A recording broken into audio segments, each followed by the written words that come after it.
Mes très chers amis, Shabbat Shalom Mevorach, on est parachat Kitetse, 5783, Medaber Israël Chaviv Mira Hanana. Cette paracha ouvre à notre conscience un enseignement très particulier. On se demande souvent pourquoi les Rechaïm ont finalement l'appui de HaKadosh Baruch Hu, alors que souffrent certains tzadikim. Et ça nous permettra d'apprendre un fondement même, sur lequel le monde tient. C'est écrit dans le pasuk Ki tehena la'ish shte nashim ha'achat ahuva ve'a'achat senua. Lorsqu'un homme avait deux femmes, a épousé deux femmes, une qui est aimée de lui, une qui est détestée de lui, qui haït de lui. Ve'yaldu lo banim, elles lui ont donné banim des enfants. Ha'ahuva ve'hasnua, tant celle qui est aimée que celle qui est détestée.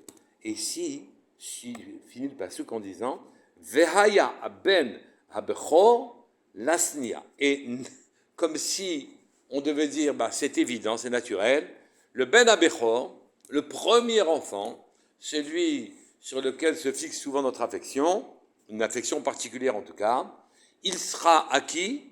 Il sera à lasnia, celle qui est haïe. Souligne le Or HaChaim HaKadosh, Amar HaKatuv bederech vada'it. Le pasuk ne dit pas que c'est une occurrence, c'est arrivé chez l'Asnoa, mais c'était évident que le Ben Abechor arriverait à celle qui était haïe, chez celle qui était haïe.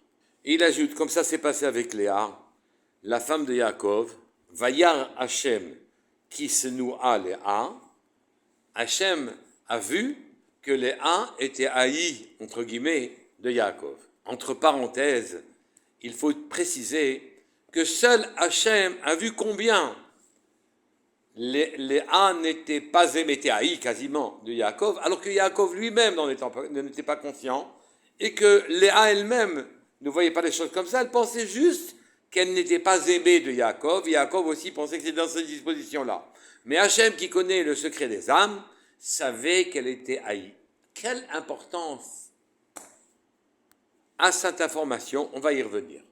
Teilim aussi dit, Karov Hashem, les Nishberelev, Hashem est proche de ceux qui ont le cœur brisé, Vet dak'e ruach Yoshia, et ceux qui sont déprimés, dépressifs, que la vie a rendu malheureux, Yoshia, il va les libérer de leur angoisse. Le problème qui se pose, c'est le suivant. Léa a pris la place de sa sœur Rachel. Bien sûr que Rachel a fait un très beau geste, un geste magnifique. Mais Léa a pris la place de sa sœur. Était-il nécessaire qu'en plus de ça, elle prenne la majorité des enfants de Yaakov? La majorité des enfants de Yaakov.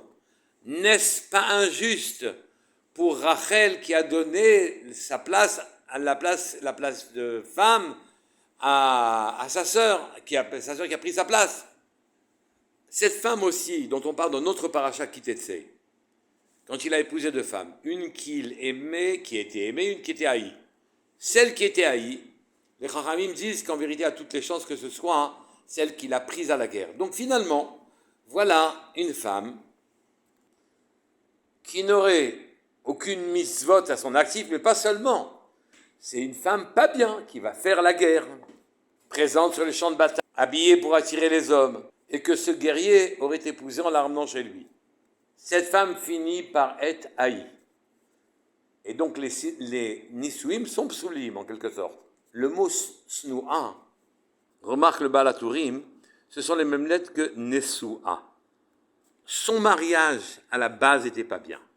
Alors il nous faut comprendre pour quelle raison HaKadosh Baruch Hu a choisi de favoriser cette femme en lui donnant le Bechor, le nez. Alors que l'autre femme présentait toutes les qualités et les bonnes midotes que les femmes doivent avoir. Pour quelle raison ce n'est pas Rachel qui a été favorisée en ayant des enfants, avant sa sœur même? Quand dans le Télim, HaKadosh Baruch Hu dit qu'il est proche de ceux qui ont le cœur brisé, ou bien ceux qui se sentent mal, il ne fait pas la différence entre ceux qui sont des gens très bien, les sadikim et les rechaïm. Pourquoi Pourquoi les Réchaïm méritent-ils tellement d'attention de la part du Créateur, finalement, que les tzadikim n'ont pas, en tout cas pas facilement.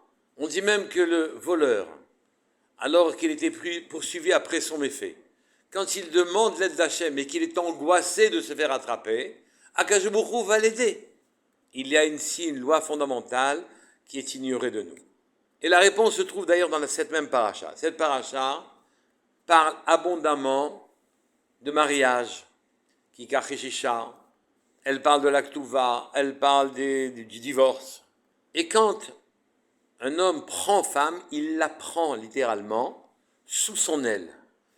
Elle épouse son mari, mais elle épouse aussi son mazal à son mari. Ça devient un couple, et l'homme et la femme accomplissent la mission de leur vie, le destin qui est assigné depuis les cieux au mari en quelque sorte. Et d'ailleurs après les fiançailles, si cette femme qui a été épousée en quelque sorte avant même le mariage lui-même subissait un dommage, il impactera le mari, on dira au mari, c'est ton champ à toi qui s'est inondé. Ils sont désormais une seule personne, ils n'ont qu'une seule mission.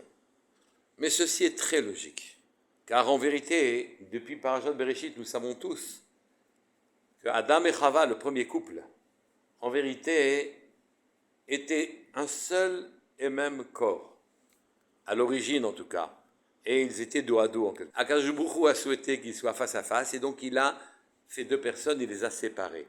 Et tout leur travail en tant que couple, c'est retrouver la connivence qu'ils avaient à leur origine. Ne faire qu'une seule et même âme. Ce n'est pas simple.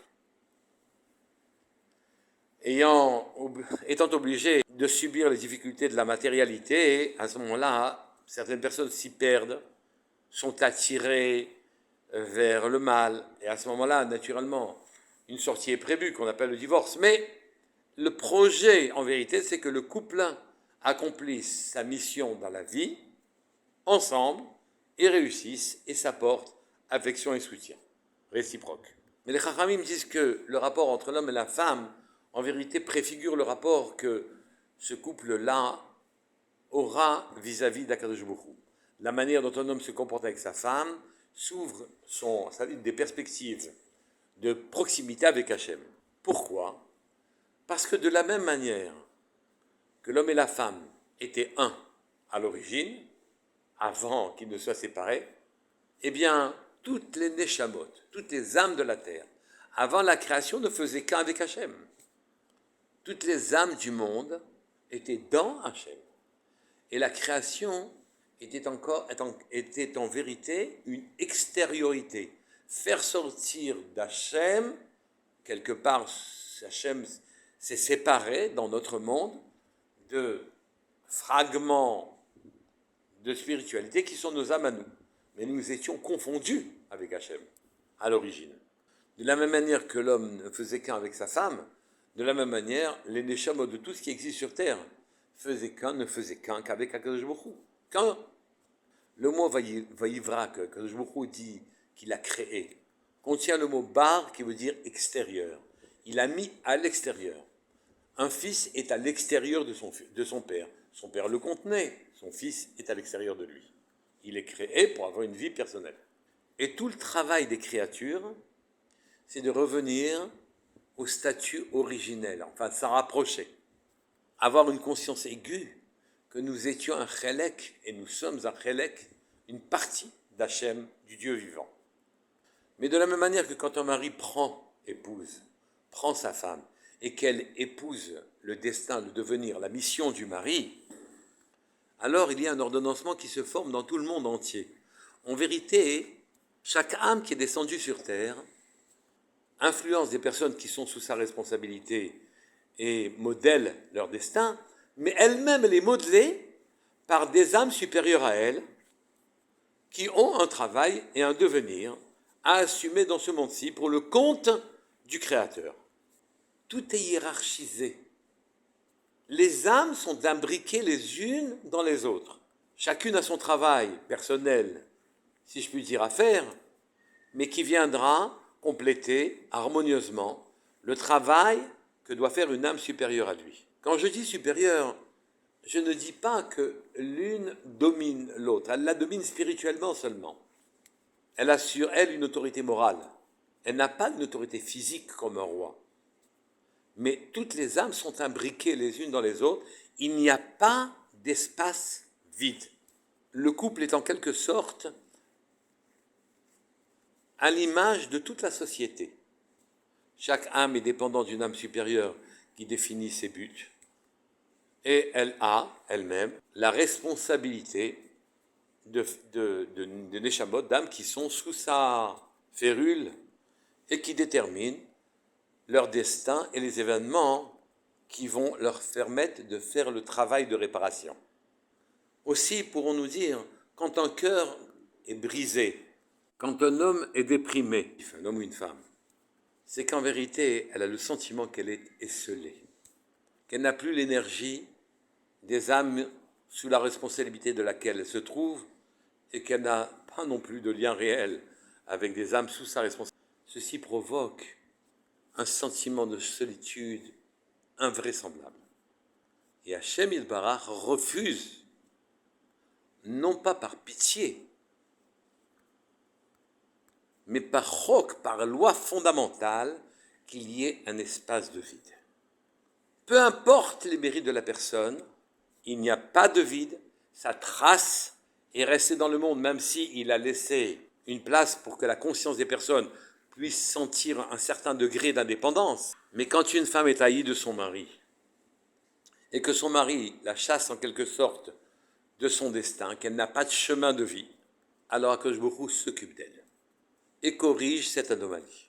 Le monde fonctionne pour nous laisser penser qu'Akadosh Baruch Hu nous permettre de voir que le Créateur est là présent de manière vivante et qu'il, si jamais les hommes ne font pas leur travail de se relier au Neshamot du dessus et de prendre des responsabilités des Neshamot du dessous, alors que je vous apparaît et fait ce travail, s'occupe de la femme haïe. Yaakov lui-même ne savait pas qu'il haïssait Léa. C'est la Torah qui le témoigne. Hachem a vu jusqu'où allait la détresse de Léa. Elle-même n'en avait peut-être pas complètement conscience.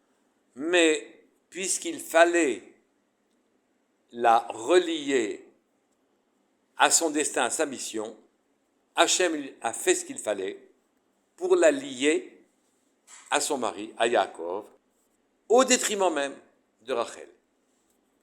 Ce n'est pas pour rien que le voleur est déprimé quand il est poursuivi. Il sent que personne ne peut l'aider. Et ça ne peut pas être ainsi. Hachem est présent. Il va l'aider. Même une femme de mauvaise vie qui allait à la guerre, qui a été épousée par un ben d'Israël, elle doit s'inscrire dans une mission ou un devenir choisi par Kadosh Baruch Hu. Et donc il va l'aider. Léa va recevoir sa place. La Eshet Yafat Toar de la guerre va recevoir sa place. Hachem va donner une place même au voleur qui fait appel à lui. On comprend aussi que le cœur brisé vienne, qu'on a l'impression qu'on n'appartient plus à l'ordonnancement de l'univers. Et à ce moment-là, une loi fondamentale fait qu'Akadosh Baruch Hu vient et apparaît et soutient la personne. On est dans le mois des Louls, qu'Akadosh Baruch Hu écoute nos prières et qu'on le voit apparaître et définir notre chemin et notre mission et nous conférer son aide et sa bénédiction. Shabbat Shalom Mevorach. Kol Tov.